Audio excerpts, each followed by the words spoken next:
Good evening. I'm Guillermo de Cervantes of the Kingdom of Trimaris. I'm hosting this class of SCA Leadership and Command at War. Today we have Duke Kern and Sir Tarek, who will be escorting us through our class and our lessons. Our focus today, we've talked in previous. Forgive my voice. I have a frog in the voice. I have to. It's the elephant in the room. I apologize. It is what it is. I'll try not to talk most of the day. Uh, in the previous classes, we've talked about the general wars that we experience at Gulf War, and we focused on different tactics and strategy. Today, we're going to focus in specifically on bridge battles and field battles. But before we get started, Sir Kern, would you be so kind and tell us how you got involved with the SCA and your background? Oh, okay. So I didn't know we were doing that, but that's fun.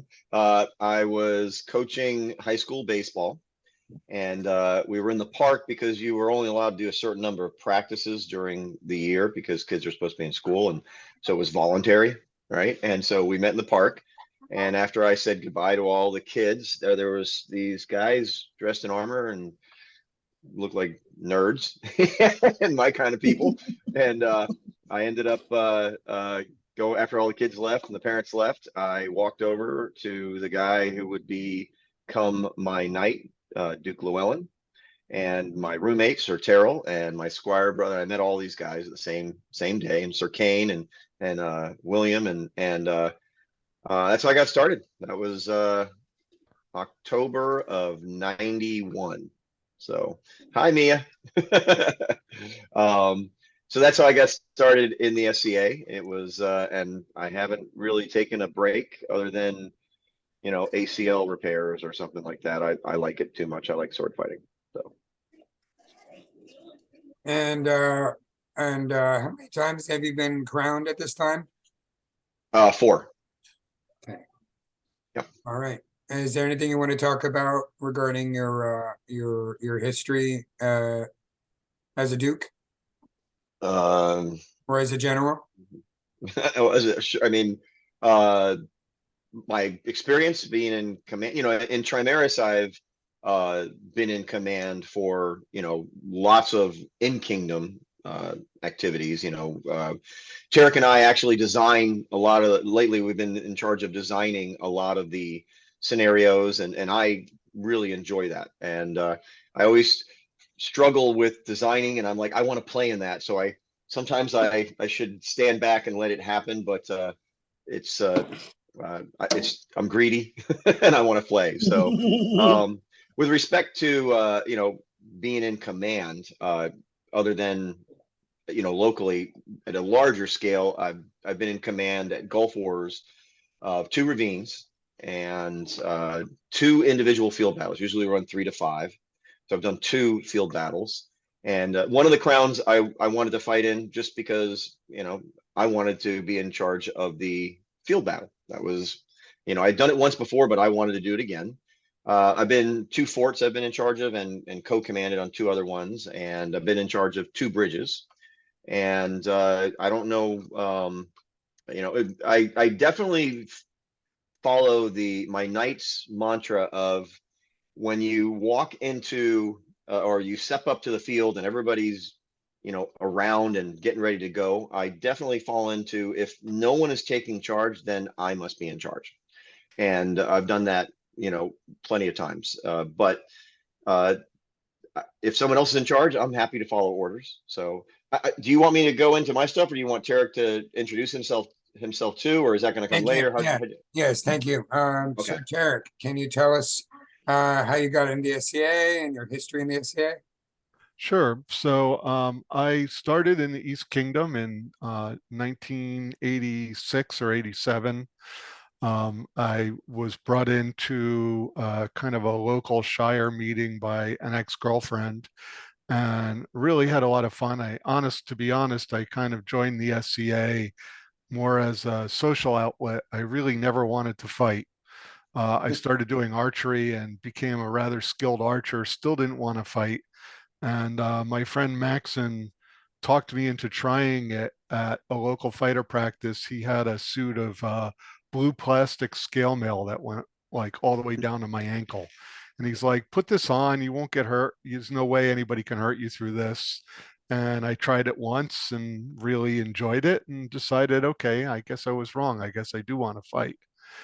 So I started fighting in 1987, and I was knighted in 1991 in the East Kingdom at Penzik. It was Penzik 20 on the battlefield before the field battle.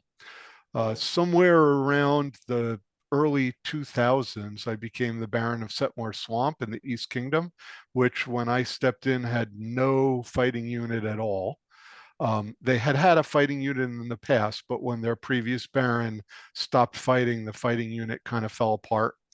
I reached out to a lot of the people who were part of his fighting unit and then a lot of the new people and kind of pulled together a fighting unit. By the time I stepped down, we were fielding 14 or 15 for each of the big Penzik battles, and I was obviously commanding them. Outstanding. Thank you. Yep. So Duke Kern, can you tell us a little bit? You said that when nobody's taking command, you take command. What are some things that you do to inspire the troops before a battle? Well, I think that that's part of a strategic thing.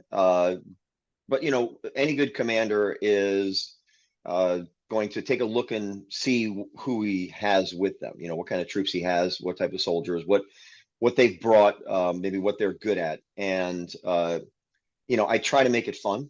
And you know, we all have been in that situation where we hear someone's voice giving a command and it soothes our nervousness. You know, perfect example of that for me is I was at Gulf Wars one time, and I was just about to get knighted, I think it was, or maybe I was already a knight, but didn't matter. I was fighting with a spear and I was in a bad spot, and I was struggling to, I had no shields with me, and I was struggling to figure out what to do. And then I heard someone behind me say, Kern, I got you, kill them all. And it was my buddy Duke Gregory. And anybody who knows Duke Gregory, that guy can lay some stick. I mean, and so I felt so safe and I went to town. And, you know, so that's something that I remember is that reassuring voice. So one of the ways that I try to do that is I try to let them know you're doing a good job. Keep what you're doing. And it helps them dig a little bit deeper. You know, I think it's also important to, you know, make it fun. You know, recently I was at Bungle in the Jungle, and there was a melee competition, and my way to inspire, I was in charge of one side, and the way I inspired my troops was we had won the first fight, and I was very proud, and we were doing great. It was smaller melee, it was just 10 on, you know, 10 on 10, I think it was. And I remember saying it was exhausting and we're going to do this again, and all we have to do is just tie and we'll win. So the cheer or the slogan became for the tie. And every time I said that, the rest of the people said for the tie, you know, it's for the pain, you know, and they got it right. You know, I think that you know, knowing your troops makes a huge difference, and knowing them by name also is makes a big difference, and that falls more under tactics as opposed to strategy. But the you know, knowing their names, knowing their capabilities, and say, look, I need a cannonball, which I'll talk about later. And this person, I said, are you ready? And he's like, yes. When I give you the call, you do it. The you know, having some type of with specifics to a bridge, you know, having some type of code word that's funny, so everybody knows what's about to happen. And you know, at this past Panhandle, when I walked up, no one was necessarily taking charge, or maybe they were, but it felt like a little bit of a delay. And I looked around and said, hey guys, form the shield wall, right? Somebody's got to say it. And then I looked around, and I was pretty confident in our troops. And I said, you know what, we have to be aggressive, because we had a couple more numbers, right? And I said, hey guys, don't, and I got everybody's attention. I said, don't complain if you don't get to fight anybody because you're not being aggressive and you're standing in the back waiting. And that battle was rough. We blew them over, right? And everybody was, just at the teeth, was ready to go. It's like, well, I better go, and it was like, get in there, get some on you. And those are things that I try to do. Another thing is, giving them something to, a purpose, and putting other people that know something, give them, I want you to be in charge of this. And that person now becomes your patriot, and can do something. So I think that's one of the ways, is spreading the enthusiasm, and putting people in charge of different, scenario, or not scenario, different, what they have to accomplish. You're doing the flank. I want you to do this. And you tell them, this person, you're doing this together, and give them specific directions. And I said, if you do this, we're going to win. We don't always win, but sometimes it's good to hear that your commander has confidence in you. So those are some ways that you can inspire, inspire your troops, and get them motivated. So, Sir Tarek, do you have anything to add? I actually used to leave the inspiring to my lady, because she would come out to Baroness Pagan. She would actually come out to every battle that we had at Penzik and give a rousing speech to the troops before we would go in. And sometimes Sir Donnan, who we were speaking about earlier, he was not a knight back then, when he was just one of the people in my command, but for a while he was my baronial champion, heavy champion, and baronial bardic champion at the same time.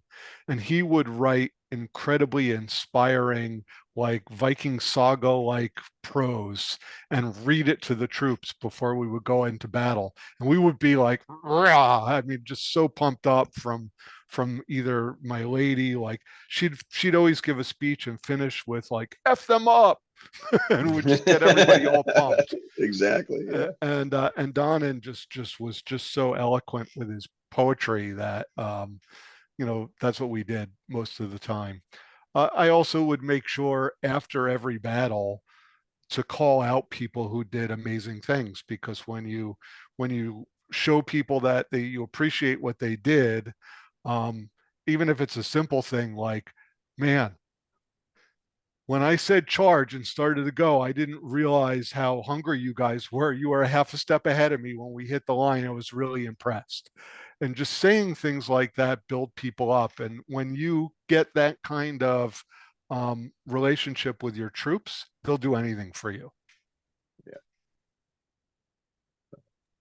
All righty. One thing I just thought of, though, just to spring up, I remember one year at Gulf Wars, when I was king, there was a saying that the king who knighted me, Sir Stromick, said, which became like a saying all for years in Trimaris. I don't care if it's for a broken crayon, I want to win it. And at Gulf Wars, we were fighting for the broken crayon, and throughout every day, every different battles, like for the broken crayon, give them something funny. It makes a difference. But anyway, so I just remembered that one. So. All right, so let's get into the bridge battles. Sure. So for the benefit of our audience, can you give an overview of what a bridge battle is, and then we can break it down.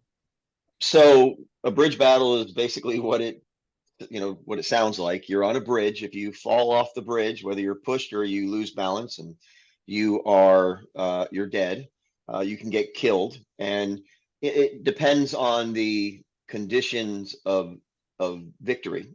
But usually it's to kill all the guys on the other and girls on the other side, and go across the bridge. So there are different strategies, but when it comes down to the bridge, everything you do up until that end point of charging forward is the chess match of the bridge.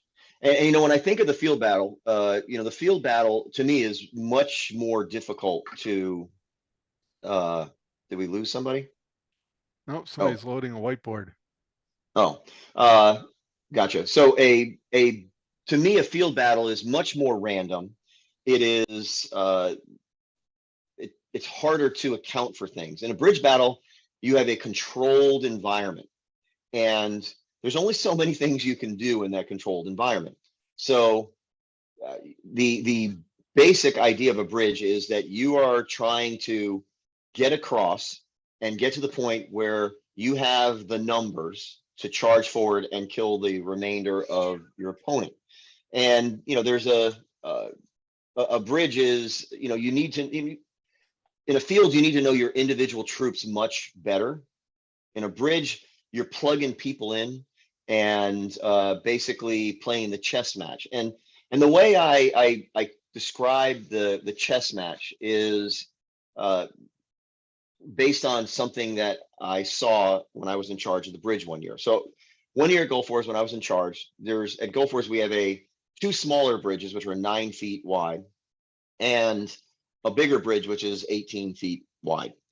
And I was in control of the overall commander, and I was going back and forth and checking all the bridges. And I kept on going to the far bridge on the right side. And it was the best bridge tactician I have ever seen is a Duke by the name of Sir Andreas Ice Falcon from the East. It was a work of art.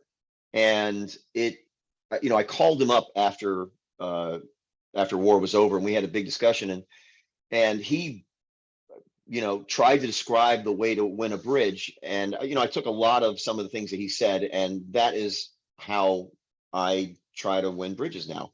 And I took some of them. We actually, years ago at Scotch Welsh, we had a inter-kingdom war practice.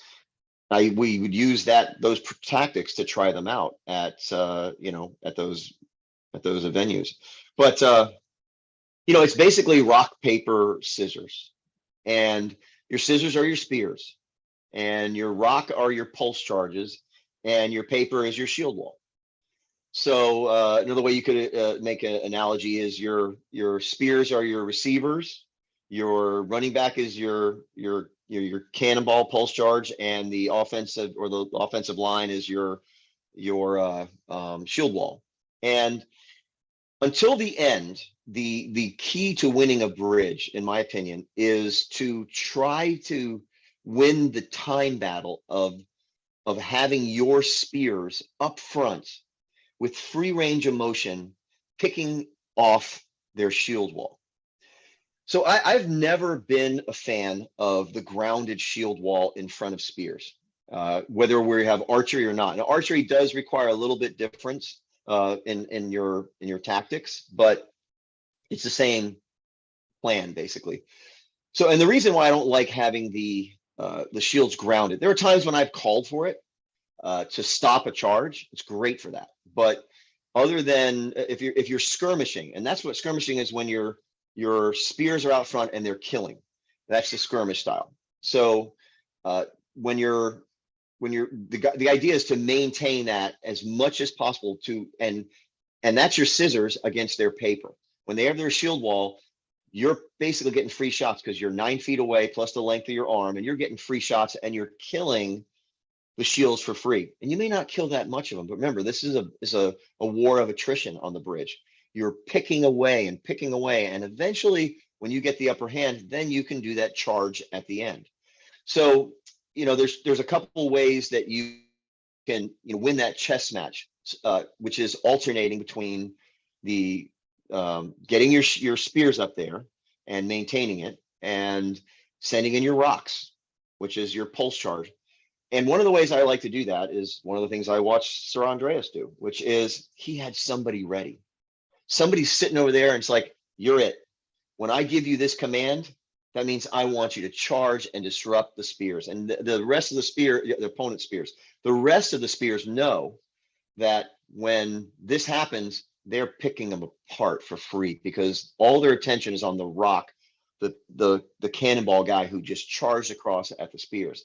And being able to navigate the pulse charge and the killing of the spears and protecting your spears is the way to win it. And it's not very glorious at times, except for the cannonball Sure it guy who is. charges. Well, for the cannonball guy it is, and for the spears who are killing everybody, it's great. But I mean, it's not when it comes to the strategy.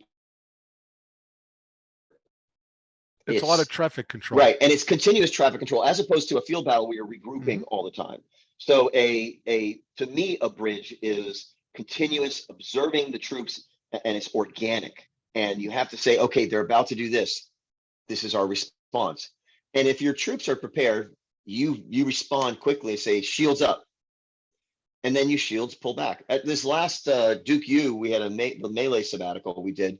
One of the things we practiced, and it wasn't originally planned, but actually Tarek and I were the ones that came up with that, said, let's do this. And because we were noticing that when we were doing the bridge battles, we weren't transitioning. And so we intentionally made one side do something and the other and the side had to practice doing the correct response, bringing the shields up. And I remember you being there, Guillermo, you did it, turning sideways so you can get between the spears. And we're not a professional army, but something simple like that can make a huge difference, because if you get a traffic jam and are constantly getting in the spear's way, that's not good. Spears need room to work, and they won't be successful unless they have that room. And as a spear fighter on a bridge, I don't really worry about, is that guy ready to protect me? Because if they're charging, I'm taking a step back anyway. Yeah. And if I get killed, I get killed. But if they're doing the right thing, I'm going to be fine. So there's only so much you can do on a bridge, and it comes down to responding and being proactive. And it's rock, paper, scissors. So You have to recognize the situation and give the right commands to respond to it. So if you look at the situation and you go, we have more spears than them, then you want to get your spears up and you want to work your spears and you want to attrit them down. If all of a sudden, a bunch of your spears get knocked out and you're looking and you're like, oh, they've got 5 spears on the front line, we've only got 2. That's when you want to charge into their spears. perfect. Right? Yeah. It's pretty fundamental of just looking at what the situation is and evaluating, whether you have the advantage or not from a spear perspective, and making a decision, either send in the shields or pick them apart with spears, and then coordinating your troops so they don't get in each other's way when you're switching from one to the other. When you do the crenellation is where you have a shield, a spear, a shield, a spear, and that's usually more necessary when there's archery involved, because the shields are going to protect the spears up front. And if you have archery, you have to do that, or your spears are just going to get destroyed. So you have to protect them in some way. And one of the ways that you can mess with your opponent's spears, if they do have spear superiority, which made me think of what Tarek said, one is you throw the cannonball, you throw a pulse charge, and a pulse charge can just be one guy. Sometimes that's all it takes. If it's 2 guys, great, but you don't want to do too many, because then they'll clog up the killing lanes that they create when they get the attention of your opposing spears. The other thing you can do, if you are doing a grounded shield wall, or if you're doing a crenellation, is you can, and then let's say, I remember one time at Gulf Wars, there was a bunch of Outland knights who were standing in front of the shield wall and just raining, death from there. And one of the things you can do is you squeeze them. So you take your shield wall and you say, shields, move closer. And you're basically, now you're pinning those shields where they don't have as much room. So you can have your shields progress a little bit further. Yes, they're in danger, but they're creating the chance for you to squeeze in, and you still have that protection. So, the cannonball and the pressing between can mess with your opponent's shields. And Sir, Duke Kern, excuse me. Yeah. So unfortunately, I only have like 45 minutes. The times is almost up. Okay. If we can take a break, I will reset and we'll start this again in just a few minutes. Okay. Okay. I'm going to republish the page so everybody will know what it is. So be mindful of the. Okay. Thank you. Yep.